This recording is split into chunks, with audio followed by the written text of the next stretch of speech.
Heated Rivalry is a steamy export from a frigid place. Hi everyone, it's Jeff, and this is Plain English, episode 843 on Monday, March 2nd, 2026. Here at Plain English, we tell stories that help you learn about the world. But just as important, you get to learn new vocabulary and new ways of expressing ideas. And if you like the story, you can get great English practice with this story online. You can get that at plainenglish.com/843. That's because this is episode number 843. And what is episode 843 all about? Heated Rivalry. It's the hit gay romance show on HBO Max, one of the most successful global shows this year. But its success was not guaranteed or even foretold. Today, you'll learn how hard it was for Jacob Tierney, the producer, to even make this show. That's today's episode. Remember, JR has uploaded the full episode to plainenglish.com/843. Before we start today's story, I'd just like to remind you that the podcast is just one part of how we can help you upgrade your English skills. At plainenglish.com, you can make faster progress with active learning strategies. You can take quizzes, do activities, listen to the fast version of the audio, watch video workshops, practice what you learn, and even join a live call with JR and me. It's all about helping you build your skills to become a better, more confident English speaker. Sound good? Go to plainenglish.com to start your free 14-day trial today. Now, let's jump into today's story.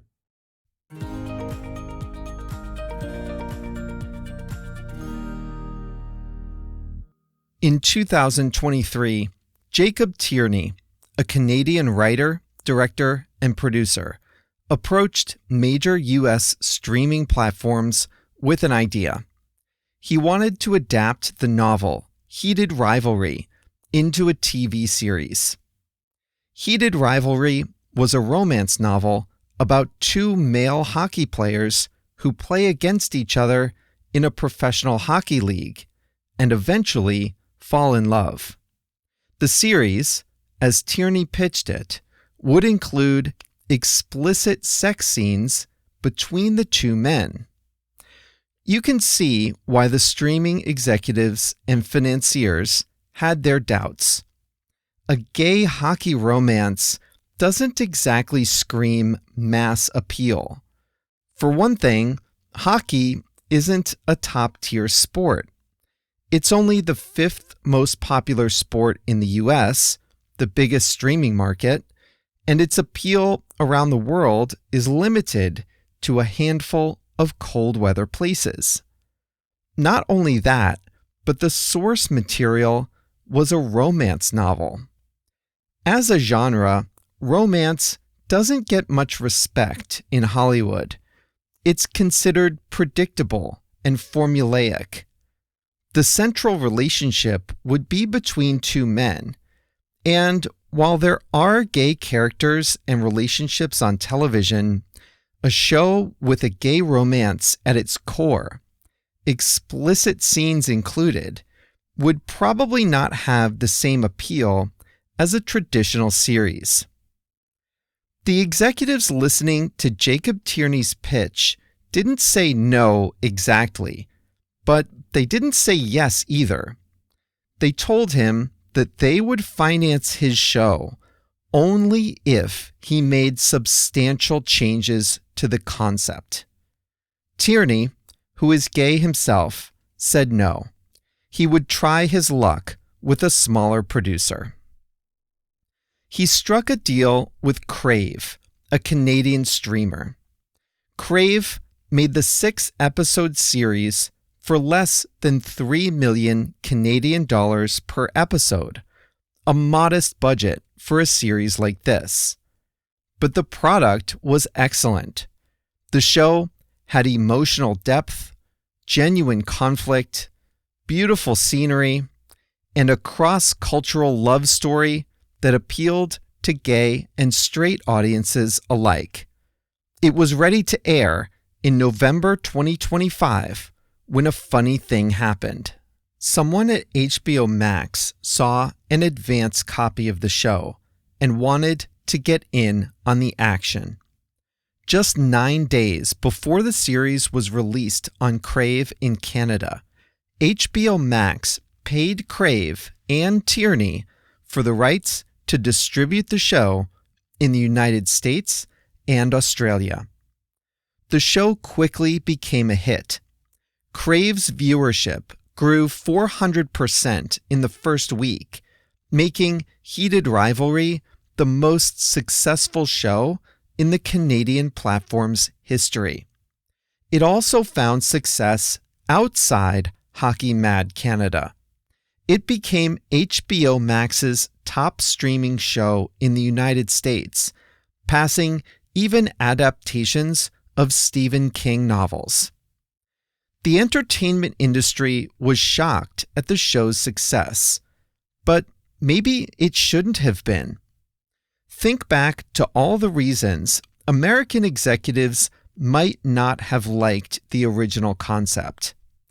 It was based on a romance novel. It had gay sex scenes. It was about hockey of all sports. Who cares about hockey?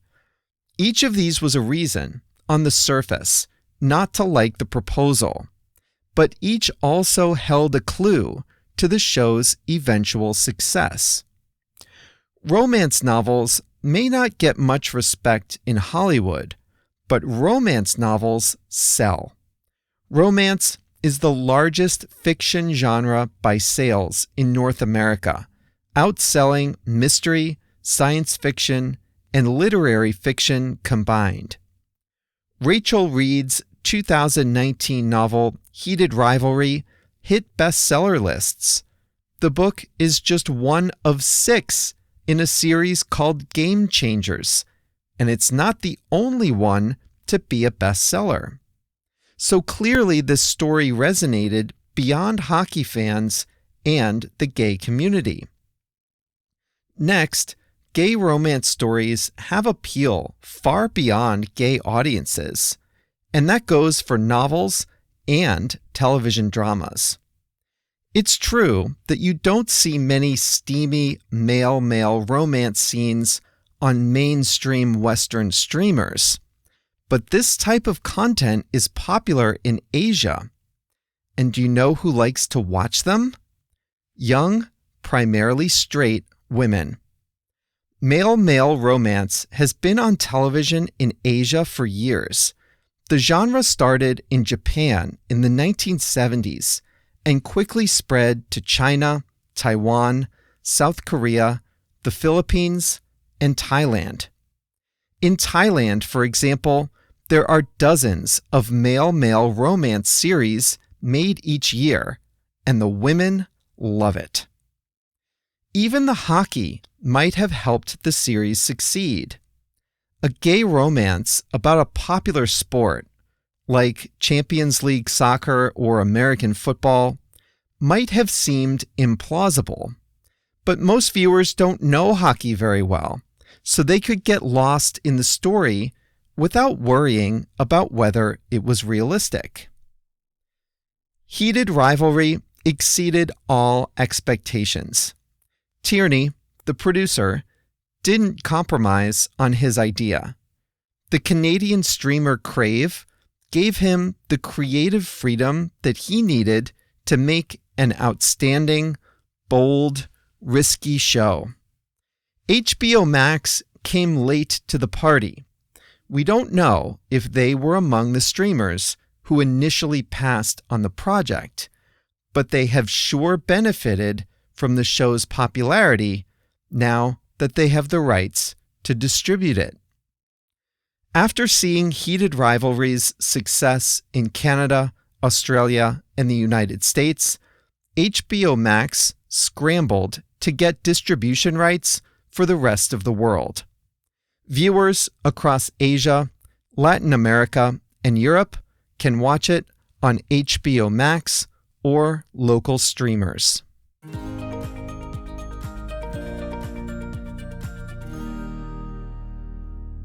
The show's impact has gone beyond television. Canada is experiencing a boom of interest in all things heated rivalry. Shane's cottage has inspired a lot of interest. It's a large house on a lake about 140 kilometers from Toronto. The cottage features exposed wood beams, a central granite fireplace, and enormous glass windows facing the lake. It's at once exposed because of the windows and intimate because of how isolated it is, making it the perfect setting for episode 6. The architect, Trevor McIver, has been fielding requests for custom-designed cottages, just like the one in the show. Now, I have to say, if I had an extra 2 million Canadian dollars for a lake house, I'd want one just like that. Even a fleece jacket that appeared in just a handful of scenes is now a collector's item. It was a white zip-up fleece that Shane wore during the Sochi Olympics. The jacket was made just for the show. It was not worn by actual Canadian athletes in 2014. But thousands of people signed a petition requesting that the fleece be offered for sale. A Canadian company is now making replicas of the jackets and donating part of the proceeds to charity. The show's costume designer can't explain the jacket's success. You can never figure out what the public is going to decide is worth attention, she said. It's been funny listening to interviews about the show. The actor who played the Russian hockey player Ilya is named Connor Story. He's American, born and raised. He speaks without any accent whatsoever, but his character speaks in heavily accented English, and he even has an extended monologue in Russian. So he had to study Russian for the show, which I thought was incredible. And he had that accent for the entire show. Now, I obviously don't speak a word of Russian, but his accent convinced me. Well, that's all for us here at Plain English. This was episode 843. So remember, you can get the full episode and exercises at plainenglish.com/843. See you back here Thursday for another expression, and we'll be back in your feed on Monday with a new story.